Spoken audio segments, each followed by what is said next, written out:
واتقوا الله الذي تساءلون به والأرحام إن الله كان عليكم رقيبا. لپاش سپاس و ستایشێکی بێهەمتا بۆ کردگاری مەزنوو داواکردنی درود و ڕەحمەت بۆ سەرگیانی پاکی پێشەوەی مرۆڤایەتی محەممەد صلى الله تعالى عليه وسلم. دەرگاکانی بەهەشت هەشت دەرگای یەکەمیان بریتی بوو لە دەرگای تەوبە کە باسمان کرد کە پێش هاتن ناو ڕەمەزانەوە ئینسان لە دەرگای تەوبەی بەهەشتەوە دەست پێ ئەکات و بەرەو پیری ڕەمەزان دێ. دووهەمین دەرگا لە دەرگاکانی بەهەشت دەرگایەکە کە پێ ئەوتێ الرەیان.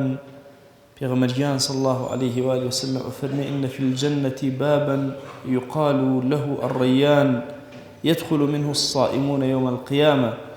دەرگایەک من هەیە پێ ئەوتێ دەرگای ڕەیان، ڕۆژوەوانان لە ڕۆژی قیامەتە لەو دەرگایەوە تێ ئەپەڕن و ئەچنە ژوورەوە. ڕۆژوو ئەجرەکەی ئەوەندە گەورەیە و فەضیلەتەکەی ئەوەندە گەورەیە مەگەر ڕەب العالەمین خۆی بۆ خۆی پاداش بداتەوە. مەلائیکە نازانن چی بنووسن لە پاداشتی ڕۆژوە، ئەوەندە ئەجر و فەضیلەت و گەورەیی هەیە. بۆیە لە فەرمایشتێکی قودسیە پێغەمبەریان صلى الله عليه وسلم بۆمان ئەگێڕێتەوە لە خوداوە کە ڕەب العالەمین فەرموویەتی إلا الصوم فإنه لي وأنا أجزي به. تەنها وەکو ڕۆژوو خاصە و تایبەتی خۆمە و من بە تایبە پاداشتی ئەو ئەنووسم. بۆیە مەلائیکە کاتێک کە ئینسان بە ڕۆژوو ئەبێت تەنها ئەوەندە ئەنووسن خوایە ئەم عەبدەی تۆ بە ڕۆژوو بوو، ئەجرەکەی چەندێکە، فەضلەکەی چەندێکە، گەورەیەکەی چەندێکە، تەنها ڕەب العالەمین خۆی پاداشتی ڕۆژوانان ئەداتەوە. پێغەمبەریان صلى الله عليه وآله وسلم باسی ئەم مانگە مبارەکەمان بۆ ئەکات کە شەهری ڕەمەضانە و مانگی قورئانە و بەرەکاتی خوا بەسەرمانە داباریوە و خۆمان بۆ خۆمان هەمومان خۆمان گرتووەتەوە لە خواردن و لە شەهەوات لە پێناوی خوایەکە کە تەنها ئەو ئاگای لێیە کە ئێمە چۆنەکەین و چۆن مامەڵە ئەکەین. ئەفەرمێ إذا جاء رمضان فتحت أبواب الجنة.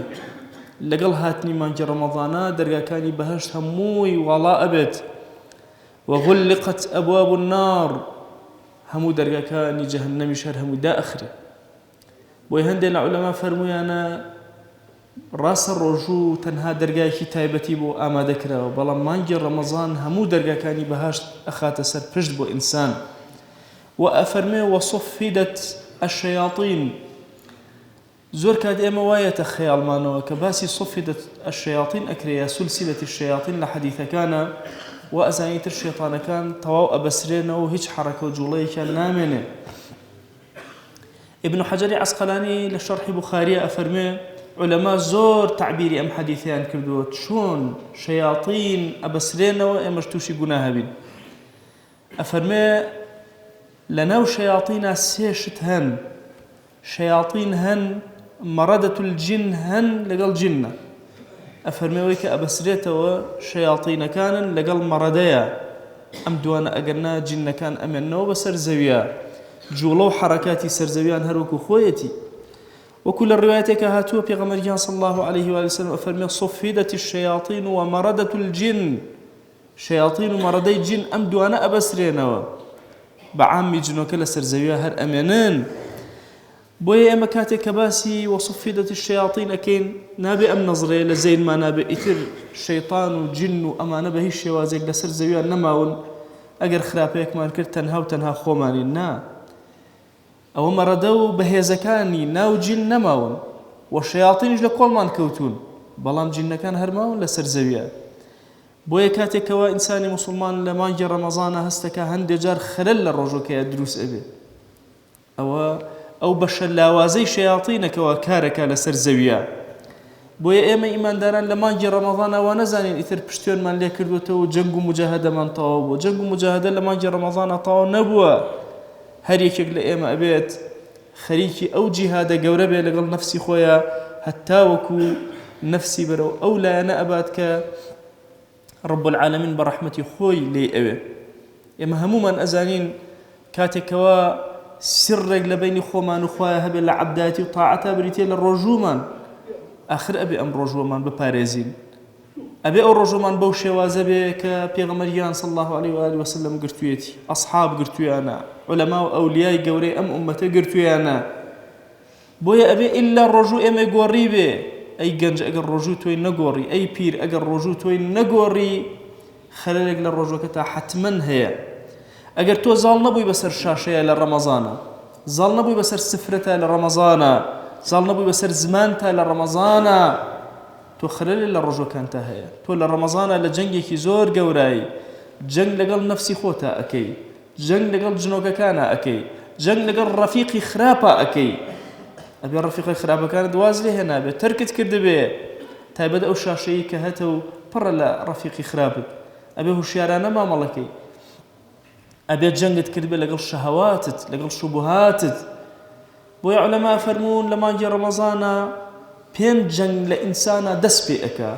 بەهێزترینیان ئەو جەنگەیە کە ئینسان زاڵ ئەبێ بەسەر عادەتی خۆیە ئەو شتانەی کە ئولفەتی پێوەگرت و ئەیان شکێنێ. ئێمە لە ڕووی تەندروستیەوە ئەگەر باسی ڕۆژوو بکەین کۆتا نابێت.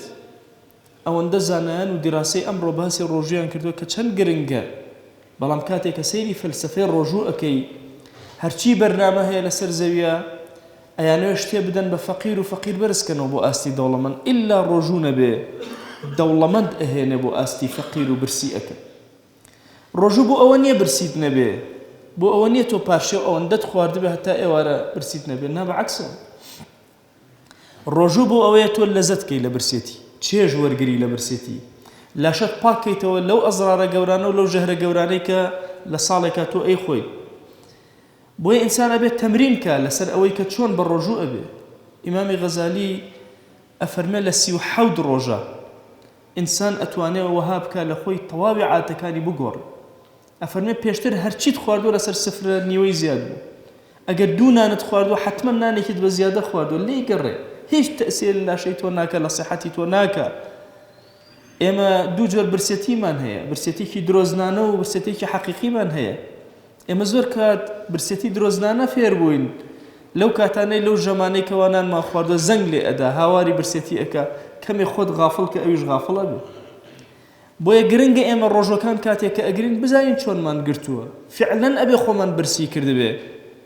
پیاوە گەورەکان کاتێکەوە بە ڕۆژوو ئەبوون لە ڕەمەزان و لە شەوالە کە 37 ڕۆژەی ئیمامی غەزالی ئەکا بە جەژنەوە، ئەهاتن مامەڵەیەکی زۆر توندیان لەگەڵ نەفسی خۆیانە ئەکرد. لە ئەخیری مانگی ڕەمەزانە بەرەو ئەو ئاڕاستەیە ئەڕۆن تەنها دەنگی خوڕمایان لە ئێواران و بەیانیان ناخواد و ئەژیان وەرە تاقیب کەرەوە بزانە ئەژی یا ناژی. ئێمە زۆر کاتێک کە سفرەخوانێکی جەماڵ و جوان لە بەردەممانە هەیە، وا تەسەوڕەکەین مرۆڤ بە خواردنی کەم ناژی. ئەزانن ئێمە پێغەمبەریان صلی الله عليه و آله وسلم کە لە باسی خواردنمان بۆ باسەکە ئەفەرمێت چەند لوقمەیەکی بچووک بخۆ تا پشت ڕێکە بێتەوە، بەس ئەوەندە، ئەوی تری هەمووی زیادە کە ئینسان ئەیخوا. بۆیە مانگی ڕەمەزان مانگی گۆڕانکاریە. ئێمە بە پێچەوانەوە هەندێک جار مانگی ڕەمەزان ئەوەندەمان خواردووە تەراویحەکانمان بە ڕێکپێکی پێ ناکرێت، نوێژ و تاعەتەکانمان پێ ناکرێت. ڕەمەزان مانگی شۆڕش و ثەورەیەکی زۆر گەورەیە لە تۆیە. ئەبێت تۆ گۆڕابیت، هەموو نوێژێکت لە جەماعەت و مزگەوتا بوو بێ، بەیانیان قەرەباڵغ کرد بێت، تۆ ئەبێ ئەهلی شەو نوێژبی لە ڕەمەزانە، ئەبێ زاڵ بووبی بەسەر شەیاطینە. ئەزانن چه ئەجرێکی گەورە بۆ ڕەمەزان دانراوە لە پێناوی چی؟ لە پێناوی ئەو گۆڕانکاری کە لە تۆیە هەیە.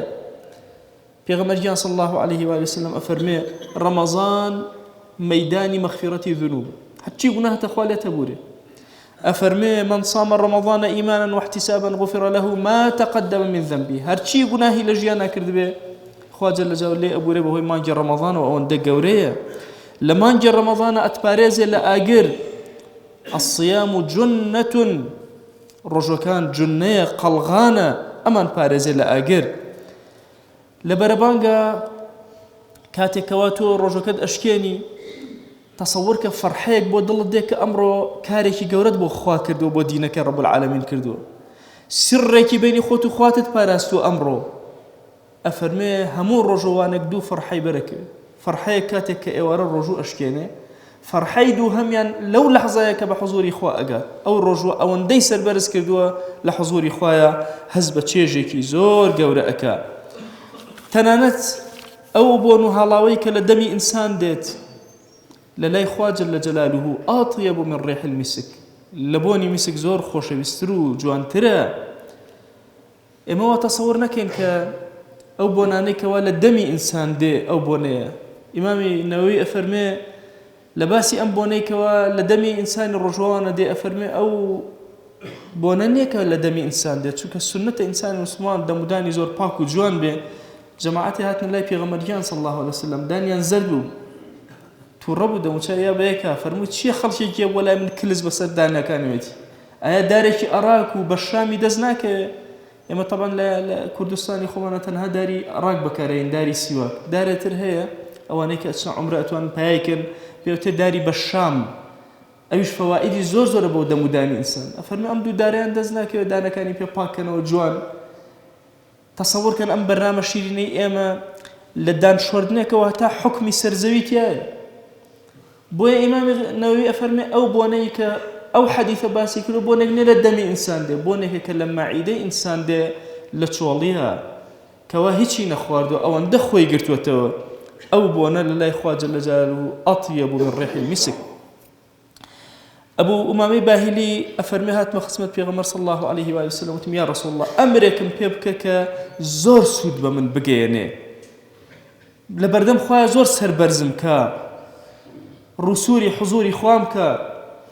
ئەڵێ فەرمووی خۆشەویستی دڵ صلی الله عليه وسلم عليك بالصوم فإنه لا مثل له.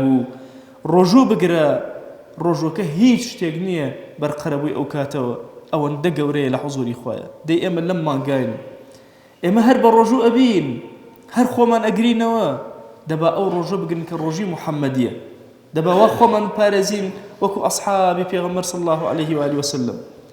ئێوە سیر نەبێ بەلاتانەوە کە حیاتی سەحابەیەک خوێندنەوە چەندەن کە خورمایەک لە دەستیایەتی زۆریش برسێتی، لە مەیدانی جیهادا چەندەن کە خورماکە فڕێ ئەدا هەتاوەکو شەهید دەبێت. واتە خواردن بەلای تۆ هیچ نییە لە حضوری خوایە جەل جەلالوه. ئێمە ئەم لاشە پێویستی بە پاکخاوێنی هەیە، بۆ پێویستی بەوە هەیە ئەو زەهرانە لە لاشەمان نابچێتە دەرەوە، پێویستمان بەوەی خۆمان بگرینەوە. تایبەت ئەوانەی کەوا لە عمرێکە عمرێک کراوە زۆر پێویستمان بە پاکیە، تایبەت لە دوای 40 ساڵیەوە زۆر پێویست بەوەی خۆت ڕابێنی لەسەر کەمخۆری بوەستە لە ئاستی خواردنەکانە. واللهی ئینسان شەرمەکە جاری وە هەیە نوێژی تەراویحەکە ئەوەندە بە تەمەڵی، ئەوەندە بە بێزاری، سکی پڕ قورس ناتوانانی هەڵسیتەوە. ئێمە ئومەتی پێغەمبەر صلی الله عليه وسلم ئومەتێکی زیندوین، خۆ ئومەتێکی مردوون نین. ئێمە نابێ وەکو دەواژین هەر خەریکی خواردن بین، ئێمە کارێکی گەورەترمان پێ سپێرراوە. بۆیە مانگی ڕەمەزان مانگی کەمخۆریە نەک زۆرخۆری، مانگی ڕێکبوونەوەی لەگەڵ خودا نەک گوناه، مانگی پەیوەندی دروستکردنی شەوە لەگەڵ خوایە نەک بێ ئاگایی و خەوتنی شەو و ڕۆژ.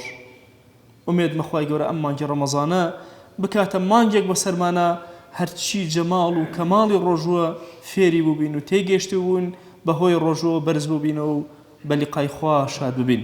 خوای لێت ئەپاڕێن و لێت ئەلاڵێنەوە لە هەرچی گوناهمانە ببوورە، سەرفرازی ئەم دنیا ئەو دنیامان کە هەڵەو کەم و کوڕێک هەمانە خوایە لێمان ببوورە، بمان بەخشە یا رب العالمین.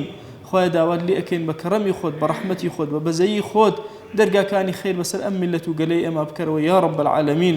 خوا ناسی دینداری طاعەت عەبدایەتی تیامانە زیاد کە یا ئەکرەم الئەکرەمین. خوای داوات لێ ئەکەین بە ناوی جوانت بە صیفەتی بەرزە بە ئیسمی عەظەمت لە گوناهی دایک و باوکمان ببوورە، لە گوناهی خۆشەویستانمان ببوورە، لە گوناهی خێزان و هاوسەر و مناڵ و وەچەمان تا ڕۆژی قیامەت ببوورە. خوای لە گوناهی مردوەکانمان ببوورە، تایبەت ئەو مردوانای بێکەسن و کەسیان نییە. خوایە تۆ خۆت بە گەورەی خۆت و ڕەحمەتی خۆت لێیان ببوورە و بیان بەخشە. یا ڕەبی خوایە ئەم ئیماندارانە لەبەر خاتی تۆ بە زمانی بە ڕۆژەوە هاتوونەتە ماڵەکەی تۆ، یا ئیلاهی ئاگات لەمانە هەیە چەند مخلصن بۆ دینەکەی تۆ، چۆن لەگەڵ تۆیان مامەڵەکەن بە زمانی بە ڕۆژەوە هاتوون، یا ئیلاهی ئەمانە دەسی زەلی دوعا بەرز ناکەنەوە تەنها لە مەقامی تۆیان نەبێ، دەیا ئیلاهی دوعاکەن گیرا بکە. ادعوا الله وأنتم موقنون بالإجابة.